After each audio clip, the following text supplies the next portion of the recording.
இறைவன் இயேசுவின் இதயத்திற்கு நெருக்கமான அன்பு உறவுகளை இன்றைய நாளில் உங்களோடு இணைந்து இறைவனுடைய வார்த்தைகளின் அடிப்படையில் சிந்திப்பதில் மகிழ்ச்சி அடைகிறேன்.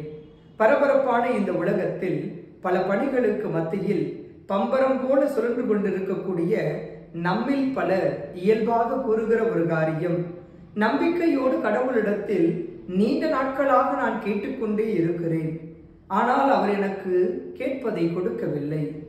ஏனென தெரியவில்லை. தினமும் ஜெபமாலை ஜெபிக்கிறேன், திருப்பலியில் பங்கெடுக்கிறேன், இறை வார்த்தையை வாசிக்கிறேன், இயன்றவர்களுக்கு முடிந்த உதவிகளை செய்கிறேன். இப்படி பலவற்றை செய்தாலும் கூட என்னுடைய வேண்டுதல்களுக்கு இறைவன் செவி கொடுக்கவில்லை என்ற எண்ணம் நம்மில் பலரிடம் இருக்கிறது. ஆனால் நம்பிக்கையோடு நாம் கேட்க வேண்டும். கேளுங்கள் உங்களுக்கு கொடுக்கப்படும் என்ற இறை வார்த்தையின் அடிப்படையில் நம்பிக்கையோடு கேட்டு நாம் பெற்றுக்கொள்ளவே இன்றைய நாளில் அழைக்கப்படுகிறோம். விவிலியத்தை புரட்டி பார்க்கிற போது எத்தனையோ மனிதர்கள் நம்பிக்கையோடு ஆண்டவரை நாடி வந்து கேட்டு அவரிடமிருந்து பல்வேறு நலன்களை பெற்றுக்கொண்டார்கள் என விவிலியத்தில் வாசிக்கிறோம். அந்த நம்பிக்கையாளர்களுள் ஒருவராகத்தான் நாமும் பல நேரங்களில் கடவுளை நோக்கி நம்பிக்கையோடு ஜெபிக்கிறோம். ஆனால் நம்முடைய வேண்டுதல்களுக்கு காலம் தாழ்த்துவது போல தோன்றுகிறது. நாம் கேட்பது இறைவனுடைய செவிக்கு எட்டவில்லையோ என்ற ஐயம் இதயத்தில் எழுகிறது. இதையெல்லாம் எப்படி கடந்து செல்லுவது என்ற ஒரு இயல்பான கேள்வி எல்லோர் இதயத்திலும் இருக்கிறது. நம்பிக்கையோடு கடவுளை நோக்கி நாம் கேட்கின்ற போது நாம் நம் தேவைகளை பெற்றுக்கொள்ளுகிறோம். கடவுளின் பார்வையில் காலம் தாழ்த்துவது போல தோன்றினாலும் தகுந்த நேரத்தில் நம் தேவைகளை நிவர்த்தி செய்பவராகத்தான் இறைவன் இருக்கிறார் என்பதை இதயத்தில் இருத்திக் கொள்ள இன்று நாம் அழைக்கப்படுகின்றோம். நாம் தாயின் கருவறையில் இருந்து இந்த அகிலத்திற்கு வருவதற்கு முன்னதாகவே நமக்கான உணவை தாயின் மார்பகத்தில் ஏற்பாடு செய்தவர் இறைவன். அந்த இறைவன் நம்பிக்கையோடு அவரை நோக்கி நாம் கேட்கின்ற போது நம் குரலுக்கு செவி கொடுக்காமல் இருப்பதில்லை. நமது குரலுக்கு செவி கொடுக்கின்ற இறைவன் தகுந்த நேரத்தில் நமக்கு தேவையானதை தருவதற்காக இந்த இறைவன் இருக்கிறார் என்ற ஆழமான நம்பிக்கை நம் இதயத்தில் வேரூன்ற வேண்டும். நான் திரும்பி பார்க்கிறேன் என் கடந்து வந்த பாதைகளை.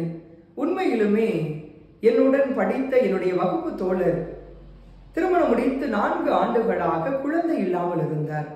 நான் பலமுறை அவரை சந்திப்பது உண்டு. அவரை சந்தித்து அவரோடு பேசுகிற போது, நல்லா இருக்கிறியா, துணைவியார் நல்லா இருக்கிறாங்களா அப்படின்னு சொல்லி இயல்பாக பேசுவேன்.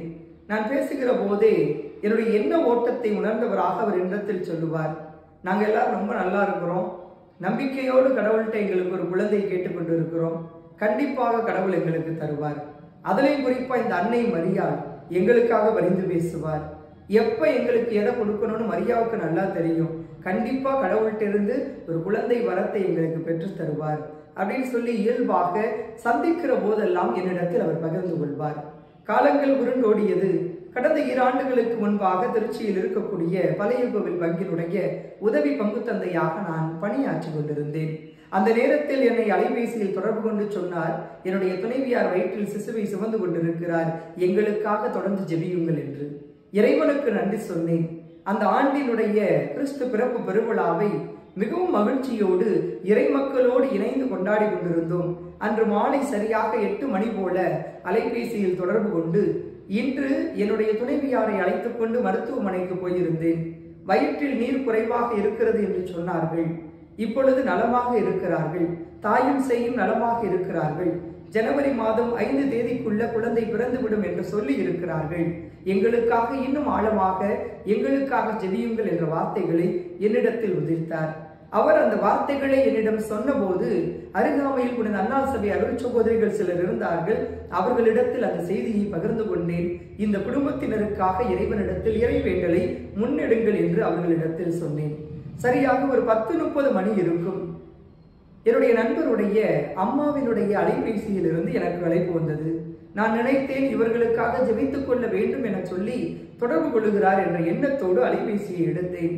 அவர் கண்ணீரோடு என்னிடம் சொன்னார், பாப்பாவுக்கு உடம்பு சரியில்லை, ஆஸ்பத்திரியில் சேர்த்திருக்கிறோம், நீங்க கொஞ்சம் எங்களுக்காக ஜெபிச்சுக்குங்க அப்படின்னு சொன்னாங்க. உண்மையிலுமே ஒரு விதமான பதட்டம்.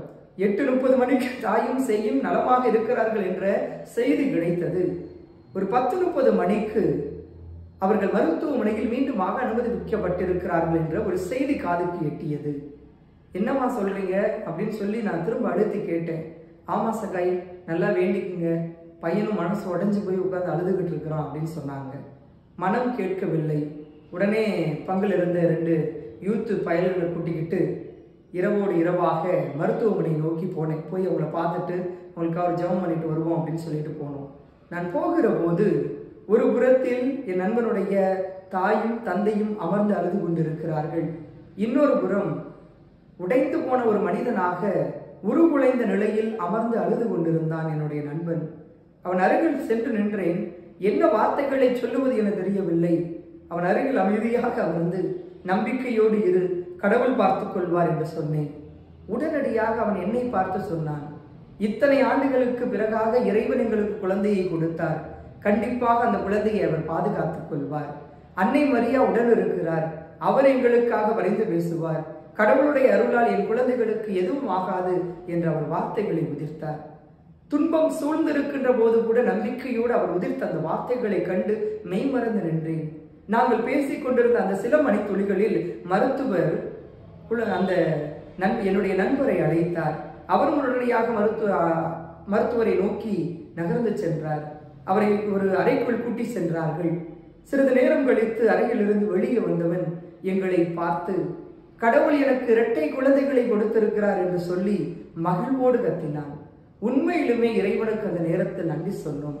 ஆண்டவர் இயேசுவின் பிறப்பு பெருவிழாவை அகிலம் முழுவதும் கொண்டாடி கொண்டிருந்த அந்த நேரத்தில், அந்த நாளில் ஆண்டவருடைய அருளால் 2 குழந்தைகளை அவர்கள் பெற்றுக் கொண்டார்கள். கடவுளின் அருளால் கிடைத்த அந்த குழந்தைகளுக்கு ஜெஸ்வின் ஜெர்வின் என பெயர் வைத்து இறைவனுக்கு நன்றி சொன்னார்கள். உண்மையிலுமே நம்பிக்கையோடு நாம் கடவுளை நாடுகிற போது, நம்பிக்கையோடு நாம் அவரை நோக்கி மன்றாடுகிற போது, காலம் தாழ்த்தினாலும் தகுந்த நேரத்தில் நமக்கு தருவதாக கூறிய அனைத்தையும் கடவுள் தர வல்லவர். விவிலியத்தில் ஆபிரகாமின் வாழ்வை நாம் உற்று நோக்கலாம். நம்பிக்கையோடு இருந்தார். பலவிதமான எதிர்ப்புகள், பலவிதமான விமர்சனங்கள், பலவிதமான ஏச்சு பேச்சுக்கள், ஆனால் அனைத்திற்கு மத்தியிலும் அந்த மனிதன் கடவுள் சொன்ன வார்த்தைகளை நம்பினார். அந்த நம்பிக்கையின் நிமித்தமாக ஈசாக்கின் தந்தையாக மாறினார். நீங்களும் நானும் அதே நம்பிக்கையோடு அனுதினமும் இறைவேண்டல் செய்ய அழைக்கப்படுகிறோம். பல நேரங்களில் நமது மன்றாட்டு கேட்கப்படவில்லை என்ற ஒரு உணர்வு நமக்குள் வரலாம். ஆனால் கண்டிப்பாக நாம் கேட்பது எப்போது நமக்கு தேவையோ அப்போது அதை தருபவராக இறைவன் இருக்கிறார் என்ற ஒரு உண்மையை இன்னும் ஆழமாக உணர்ந்து கொண்டு நம்பிக்கையோடு நாம் ஆண்டவரை நோக்கி ஜெபிப்பவர்களாக இருக்க வேண்டும். விவிலியத்தில் வாசிக்கிறோம், பார்வையற்ற பார்த்தலமேயு என்ற ஒரு மனிதன் ஆண்டவர் இயேசு இந்த வழியை செல்லுகிறார் என்பதை கேள்விப்பட்ட உடனே, ஆண்டவரே, தாவீதின் மகனே, எனக்கு இரங்கும் என்று சொல்லி உரக்க கத்தினான். உடனிருந்தவர்கள் எல்லாம் அவனை அமைதிப்படுத்தினார்கள். கத்தாதே, அமைதியாக இரு என்று சொல்லி அடக்கினார்கள். ஆனால் இன்னும் அதிகமாக உரக்க கத்தினான் அந்த மனிதன். ஆண்டவரே, தாவீதின் மகனே, எனக்கு இரங்கும் என்று சொல்லி இன்னும் அவன் உரக்க கத்த, கடவுள் அவனது குரலுக்கு செவி கொடுத்து நின்று அவனை திரும்பி பார்த்து அவனை தன்னகத்தை அழைத்து, நான் உனக்கு என்ன செய்ய வேண்டும் என கேட்டு அவன் விரும்பியதை அவனுக்கு செய்பவராக இறைவன் இருந்தார் என்பதை நாம் விவிலியத்தின் துணை கொண்டு அறிகிறோம். இந்த இறைவன் நம்பிக்கையோடு அவரை நோக்கி நாம் ஜெபிக்கிற போதெல்லாம் நமது ஜெபங்களுக்கு பதில் தரக்கூடியவர். இந்த இறைவன் காலம் தாழ்த்தினாலும் தகுந்த நேரத்தில் நம் தேவைகளை நிவர்த்தி செய்யக்கூடியவர் என்பதை இன்னும் ஆழமாக நீங்களும் நானும் உணர்ந்து கொள்ள இன்றைய நாளில் அழைக்கப்படுகின்றோம்.